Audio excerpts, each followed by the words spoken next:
नमस्कार आमी रক্তিम आज के भिडियोटा आबारो कयेकटा प्रकाशित सद्य प्रकाशित प्रकाशितव्य अथवा नतून भावे प्रकाशित कयेकटा थ्रिलार आपडेट आमी देब। तो चलुन भिडियो शुरू करा जाक। प्रथम जे लेखकेर बई निये आमी कथा बोलबो ओनार नाम बहुदिन शुनेछि, आयुष्मानेर काछ थेके खूब पजिटिव फीडबैक पेয়েছি, किन्तु एखोनो पढ़ा हयनि। लेखक इंद्रनील मुखोपाध्याय, जार बिल बोस बोले एकटी चरित्र एखनकार बांगला साहित्येर प्रचंड रकम जनप्रियता लाभ करेছে। সেই इंद्रनील मुखोपाध्यायेर पत्रभारती थेके बई आसছে बातासे बहिছে বিষ। कभारटा अत्यंत सुंदर लेगेছে नील एवं हलुद दिए। आमी बसिए दिচ্ছি प्रत्येकटाরই যেগুলো যেগুলোর कभार পেয়েছি এবং এই ব্লার্বটা যেটা আমি পত্রভারতীর পেজ থেকে জানতে পেরেছি সেটা পড়ে আপাতভাবে মনে হচ্ছে যে বইটা কিন্তু একটা মানে সিরিয়াল কিলিংয়ের বই। এবার সত্যি সিরিয়াল কিলিং কিনা সেই ব্যাপারটা তো আমাকে জানতে হবে বইটা পড়েই, কারণ রমাপদ চৌধুরী বিখ্যাত টেনিস প্লেয়ার, তারপরে চেস খেলা, এই সমস্ত কিছুকে এমনভাবে ব্লার্বের মধ্যে মিলিয়ে মিশিয়ে লেখা রয়েছে সেটা দেখে আপাতভাবে মনে হচ্ছে এটা একটা সিরিয়াল কিলিংয়ের উপর থ্রিলার হতে চলেছে। চলে যাব পরের বইটার ব্যাপারে। এটা নতুনভাবে প্রকাশিত বা যাকে ইংরেজিতে বললে রিলঞ্চ বলা যায়। দীর্ঘদিন এটা বাজারে অ্যাভেলেবেল ছিল না এবং কোনো এক অজ্ঞাত কারণে আমি একজন ইউটিউবার, আমার কাছে বহু ইনবক্স এবং গোটা ৫-৬ ফোন এই বইটার ব্যাপারে এসেছিল।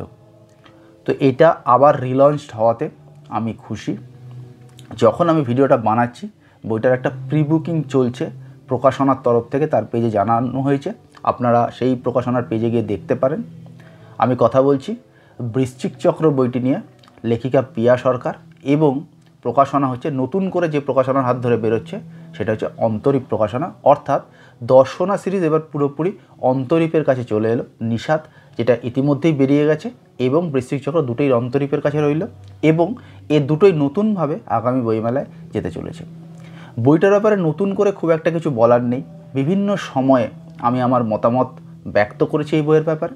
তবে একটা কথা বলতে পারি যে লেখিকার ফেসবুক পেজে এই নামের একটা ব্যাখ্যা পাওয়া গেছে। বৃশ্চিক অর্থাৎ বিচ্ছে, সে যদি কাউকে কামড়ায় তার এফেক্টটা হয় স্লো পয়জনের মতো। অর্থাৎ লেখিকা কথাটি ইন্ডিকেট করতে চেয়েছেন আমি কিন্তু একটা স্লো পেস্ট থ্রিলার গল্প বা পুলিশ স্টোরি বলেছি, যেটা বইটা পড়লেও পরিষ্কার বোঝা যাবে। যে কেউ এই বইটা পড়লেই বুঝতে পারবেন যেটা খুব ধীমে আছে, ধীরে ধীরে ধীরে ধীরে একটা রান্না করার মতো। চলে যাব পরের বইয়ের দিকে।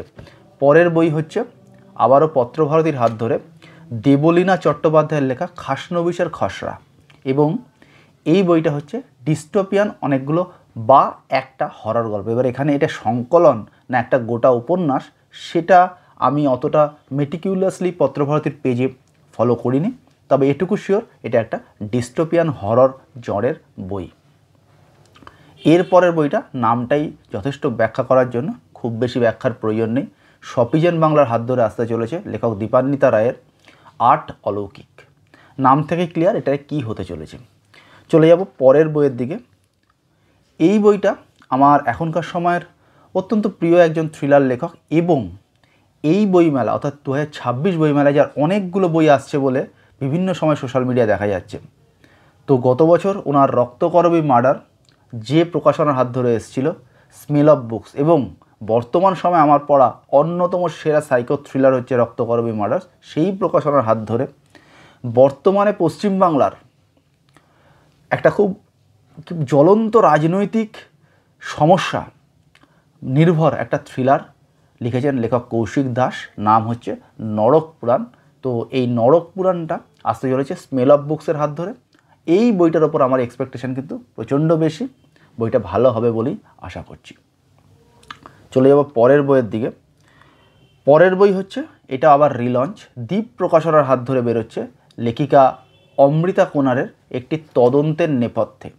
এবার এই লিস্টের আমি প্রথম দিকে একটা নাম বলেছিলাম, সেটা হচ্ছে বৃশ্চিক চক্র, যার পরের উপন্যাস বৃশ্চিক চক্র, যেটা পুরুলিয়া বাঘমুন্ডি অঞ্চলে প্লট করা। এই রিলঞ্চড বই অমৃতা কোনারের একটি তদন্তের নেপথ্যে, তারও ব্লাড পড়ে মনে হচ্ছে এটাতেও পুরুলিয়ার বাঘমুন্ডি অঞ্চল চলে এসছে। কোনো এক অজ্ঞাত কারণে থ্রিলার বা পুলিশ স্টোরি বা গোয়েন্দা লেখকদের মধ্যে পুরুলিয়ার বাঘমুন্ডি এই অঞ্চলটাকে চয়েস করার প্লট হিসাবে একটা প্রবণতা লক্ষ্য করা যাচ্ছে, একটা ট্রেন্ড লক্ষ্য করা যাচ্ছে। সংখ্যাতত্ত্বের রেসপেক্টে যদি আমরা ভাবি, কোনো সংখ্যাতাত্ত্বিক যখন কোনো কিছুকে দেখে তার মধ্যে সবসময় একটা প্যাটার্ন, একটা ম্যাথামেটিক্যাল মডেলিং, একটা ইকুয়েশন খোঁজার চেষ্টা করে। সুতরাং সেদিক থেকে দেখতে গেলে এছাড়াও আমি বই জানি যেখানে ওই অঞ্চলের উপর প্লট করা হয়েছে, হয়তো লেখকদের ওখানে গিয়ে জায়গাটাকে দেখে এটাকে একটা থ্রিলার প্লটের খুব ভালো লোকেশন বলে মনে হয়। তো একটি তদন্তের নেপথ্যে রিলঞ্চড হচ্ছে দ্বীপ প্রকাশনার হাত ধরে, বা হয়তো হয়ে গেছে যখন আমি ভিডিওটা বানাচ্ছি। তো এটাও একটা ওরকমই থ্রিলার। এবার বইটা আমি যথারীতি আগের প্রকাশনার হাতেও পড়িনি, এখনও কবে পড়ব ঠিক নেই, তো বইটার ব্যাপারে খুব বেশি কিছু বলা যাবে না।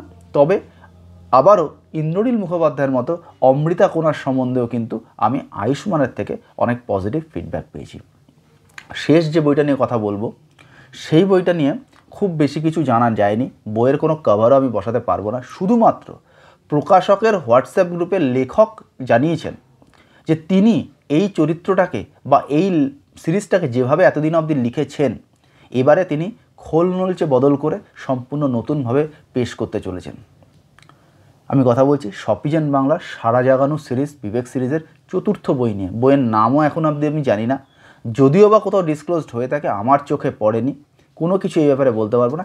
কিন্তু অ্যানাউন্সমেন্ট এসে গেছে লেখকের তরফ থেকে প্রকাশনার হোয়াটসঅ্যাপ গ্রুপে যে এই সিরিজের বই কিন্তু আসতে চলেছে আগামী বইমেলায়।